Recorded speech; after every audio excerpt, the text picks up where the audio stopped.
Bonjour à tous amis dégustateurs et donc bienvenue pour les vins du week-end, petit week-end tranquille après les débauches et les excès du week-end bourguignon. Alors qu'est-ce qu'on a bu ce week-end? Première chose, on a ouvert, évidemment ramené de Bourgogne, rapporté d'ailleurs devrais-je dire, ce Meursault Vieille Vigne 2019 du domaine Buisson-Charles de Patrick, Kate et Louis maintenant. Donc, alors, évidemment très intéressant, après avoir bu celui de Jean-François la semaine dernière, et puis celui de François Mikulski il y a presque 4-5 mois de ça. Ce que je trouve très intéressant, c'est qu'on retrouve dans ces trois Meursaults, je dirais un esprit un peu commun. C'est dans la même veine, c'est dans le même esprit, c'est voilà, avec des structures dans les trois cas très proches, des structures, j'entends, de ce que les vignerons souhaitent obtenir. C'est vraiment construit dans la même logique, mais avec des différences. Alors, ce Buisson-Charles, il donne quoi? D'abord, il donne un nez explosif de poire William. C'est ce que j'adore, moi, dans les vins de Patrick et de Louis, donc maintenant. C'est ce côté très fruit, poire au nez qui explose. Alors là, en l'occurrence, sur ce 2019, on est bien sur la poire William, mais il y a aussi le petit côté liqueur. Parce que quand même, au réchauffement, oui, on sent qu'il y a un peu d'alcool. C'est la poire William au sens de la liqueur poire William. Mais pas gênant, parce que moi j'y suis sensible, mais là, comme c'est magnifiquement parfumé de poire, ça reste très beau. Ensuite, on a des notes qui arrivent sur le fond, alors légèrement aubépine, noisette, sur ce fond d'amande, et la petite pointe de sésame, enfin bref, un vin de Patrick, tout ce qu'il y a de plus classique, Patrick et Louis, de ce Meursault Vieille Vigne. Ça fait 4-5 ans que je les bois comme ça, et moi, je dois dire que j'adore ça, parce qu'il y a un côté pur, naturel, pureté dans leur nez aujourd'hui, qui est vraiment très très agréable. Ensuite, on a une bouche, c'est un 2019. Alors vas-y, c'est une bouche ample, puissante, avec du volume, il y a de la chair là-dedans. Il y a aussi une très belle fraîcheur qui tend le vin, là, qui le tient tout du long. Et puis une finale donc fraîche, certes puissante, gros volume, ça envoie quand même sur ce 2019. Et une très belle persistance, donc on est toujours sur la poire avec ces petites notes d'aubépine, de noisette. Alors en bouche c'est un petit peu plus beurré chèvrefeuille, un petit peu plus beurré citron en bouche. Légèrement, de même dans la finale, donc très poire au début, etc. Puis on a ces petites notes un peu beurrées, un peu chèvrefeuille, et ce fond donc de craie, d'amande, et puis avec la petite pointe de sésame que j'adore moi dans les vins de Patrick. Voilà, très beau Meursault. Et donc c'est quoi la différence? Alors pour moi ça va, je dirais, ça s'étale très logiquement entre Jean-François, qui est celui, je dirais, qui est un petit peut-être le plus classique, avec un vin plus droit, un peu moins de chair, un peu plus profond chez Jean-François. François Mikulski, on va être au milieu, plus d'amplitude et un nez beaucoup plus poire. Chez Jean-François, on a un nez de fruits blancs, mais beaucoup moins marqué de cette poire. Chez François, on va commencer à avoir la poire avec effectivement une bouche avec de l'amplitude, etc. Et chez Patrick, on arrive effectivement, on est très friand, gourmand de poire à fond, et puis cette finale plus puissante. Voilà, vraiment c'est intéressant ces trois vins à être bu les uns après les autres. Ensuite, qu'est-ce qu'on a bu? Ah oui, alors j'ai sorti ça, hop là, une côte rôtie de chez Guigal 2014, donc la brune et la blonde. Alors 2014, millésime difficile en Rhône Sud. Je dirais que là, en Rhône Nord, c'est correct. Voilà, c'est correct. C'est un joli vin. Pas d'une énorme concentration, pas d'une énorme puissance, c'est sûr. Mais on a un très joli nez de cassis mûr avec les belles notes de bacon grillé, de poivre, sur un fond mocha. Oui, l'élevage se sent là sur cette brune et blonde. Oui, parce que je pense que le millésime, la matière fait que, elle a un peu plus marqué de l'élevage. Mais moi j'aime bien, c'est un petit côté gourmand, classe que j'aime bien. Une bouche fraîche, c'est sûr. avec une matière un peu fluide, pas d'une grande concentration. Je dirais que j'ai déjà vu des brunes blondes avec des densités de matière un peu plus élevées. Mais ça reste très bien enrobé, y compris dans la finale, fraîche, certes, mais bien enrobé. Les tanins sont plutôt soyeux, l'empreinte reste soyeuse. Et puis, jolie finale, belle persistance sur ce côté, un cassis, des notes de bacon grillé, un petit côté poivre très agréable, et puis le fond mocha que moi j'aime bien, qui donne un petit côté friand, voilà. Moi j'ai bien aimé cette Brunet Blonde, je ne suis pas le plus grand millésime de Brunet Blonde, mais très bien fait, moi je trouve que, voilà, moi il m'a donné du plaisir, c'est la côte rôtie que j'attends, voilà, j'ai envie d'une côte rôtie, je crois que c'était sur des aiguillettes de canard au balsamique, et ben, ça le fait, on veut sortir ça pour aller sur le plat, et ben ça le fait tout à fait. Ensuite, qu'est-ce qu'on a bu? Ah oui, alors j'avais rapporté ça de la cave, un Mas Julien, cuvée L'eau Rougeos 2015. Alors, pourquoi? Parce que j'avais bu L'eau Rougeos 2019, cette année, au tout début d'année, et puis je m'étais dit, waouh, mais ça fait très Carignan. Alors, j'avais été regarder sur le web, et j'avais vu qu'effectivement c'est une cuvée de Carignan. Et du coup, j'avais été regarder, parce que moi j'aime bien les Carignans jeunes. Du coup, j'avais été regarder dans ma cave et je vois qu'effectivement, j'en ai d'autres des Rougeos, dont ce 2015, la plus ancienne. Et donc, je l'ai rapporté dardard parce que moi, j'aime bien quand les Carignans sont jeunes. Alors, du coup, ça donne quoi? Tiens, regarde, hop, je l'ai encore là, tagalac, tagalac, là, voilà. Déjà, une jolie couleur de Carignan. Évidemment, on ne voyait rien parce qu'entre la lumière d'hiver et puis le truc, le machin.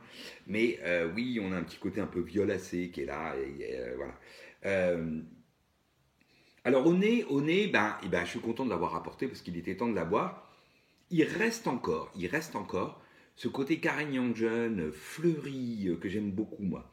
Alors là, c'est plutôt la violette, mais il y a encore un petit côté pivoine, voilà, ce côté-là que j'aime beaucoup moi dans le Carignan jeune, de fruits rouges, framboise groseille, avec ce petit côté un peu pivoine, enfin très floral, là qui s'accompagne de la violette.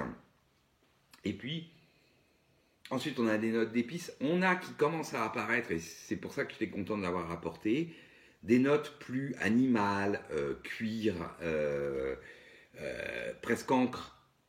Voilà, qui sont un peu l'évolution, un peu type phénolé qu'on va retrouver sur les Carignans souvent, hein, quand ils vieillissent, ils donnent ce côté un peu encre, animal, voilà. Et un fond cacao. Mais là, ça reste vraiment très très joli. On est juste à la limite, donc je suis content. En fait, c'est presque, j'allais dire, le moment un peu idéal. Alors, par contre, ouvert depuis hier soir. Et alors, hier soir, il se goûtait beaucoup plus phénolé, beaucoup plus cuir, encre, animal, que là, là, ça y est, le côté floral a repris le dessus depuis ce matin. Et c'est quand même un très joli nez. Moi, j'adore ça. C'est paradoxalement le nez d'une grande délicatesse. Alors pourquoi paradoxalement?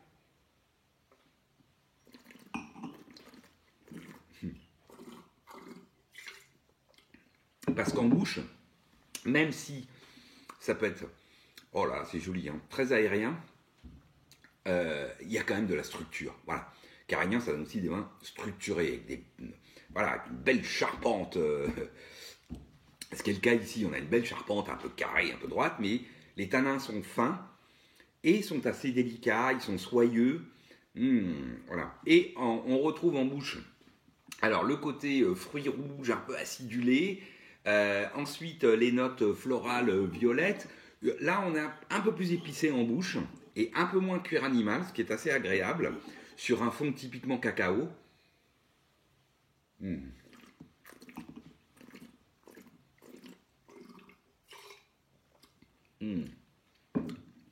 Une finale tout acidulée, de fruits rouges acidulés.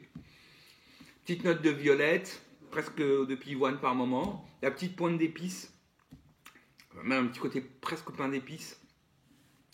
Sur ce fond plutôt, on va dire, cacao.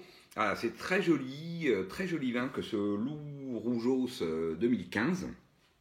À ouvrir, moi je vous conseille de l'ouvrir la veille au soir ou le matin pour le soir, parce que je trouve que l'aération là lui a redonné ce côté aérien et délicat qu'on trouve dans ceux qui réussissent bien leur Carignan, ce qui est le cas évidemment du Majulien. Pour moi, hein, Majulien côté Languedoc, les Schistes côté Roussillon.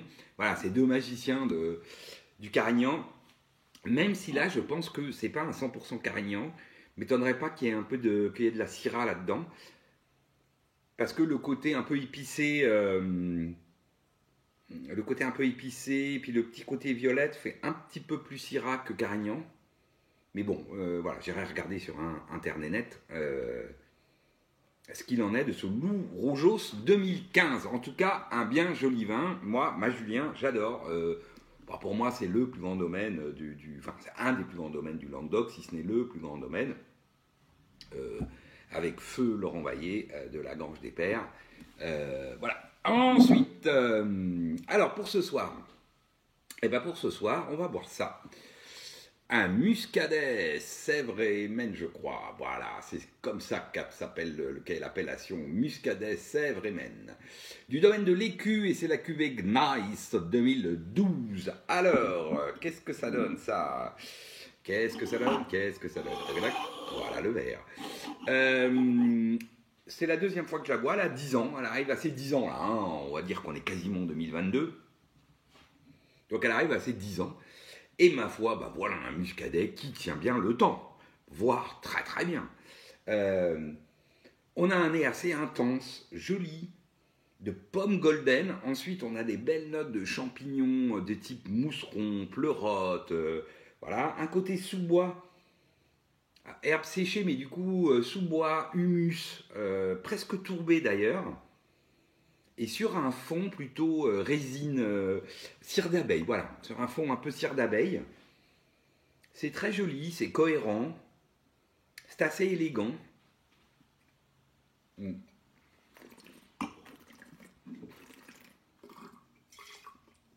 Alors on a une bouche avec du gaz, ça se sent tout de suite, mais comme aujourd'hui, d'ailleurs je vais faire un petit point sur le blog, ça me surprend, mais j'avais du gaz là-dedans, là, dans le meursault, maintenant j'ai du gaz partout.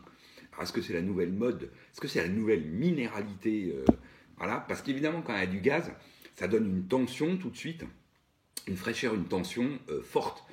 Ce qui est le cas. Là, on met en bouche, tout de suite, on a ce gaz-là, qui est pour moi un peu agressif. C'est ce que je reproche. Moi, souvent, je dégaze après. Donc là, d'ailleurs, il faudra que j'enlève le... Voilà. Je vais un peu le dégazer pendant que je vous parle. Oh, il ne faut pas en mettre partout non plus. Voilà, pchouf, ça fait pchit. Donc oui, donc c'est frais. C'est frais, c'est à cause de ce gaz, c'est frais, c'est tendu.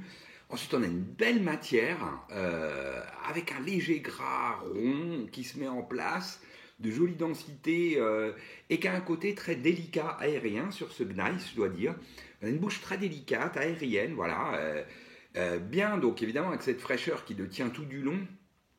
Et puis, finale, donc fraîche, forcément. Jolie persistance, là, je l'ai encore, vous voyez, voilà, très jolie persistance de pommes avec ses notes donc, de champignons, pleurote, mousseron. La petite pointe humus, herbe séchée, qui, alors pour le coup, sur la finale, fait très tourbé. Hein.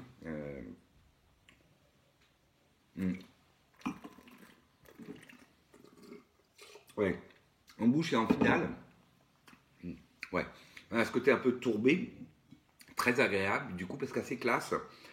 Et puis ce fond voilà, de cire d'abeille, c'est très joli, moi je trouve ça très joli. Surtout, ça fait pas du tout vieux, ça a 10 ans pour ce muscadet, mais franchement, ça reste encore très jeune. Très jeune, très agréable, enfin très jeune. Non, ça fait évoluer. Mais ce que je veux dire, c'est que le vin ne fait pas du tout passer vieux, voilà. Non, il est dans la fleur de l'âge, il se goûte magnifiquement. Voilà, franchement, joli vin que ce muscadet Gneiss du domaine de l'Écu. Eh bien écoutez, voilà, je vous souhaite à tous une excellente semaine, préparez bien les fêtes, nous on va donc attaquer les fêtes évidemment le week-end prochain, quand on est en train de réfléchir au menu, aux vins qui vont être servis. Je vous souhaite de magnifiques vins pour ces fêtes de Noël, et je vous dis sûrement à la semaine prochaine pour justement voir un petit peu ce qu'on a dégusté pour Noël. Allez, salut!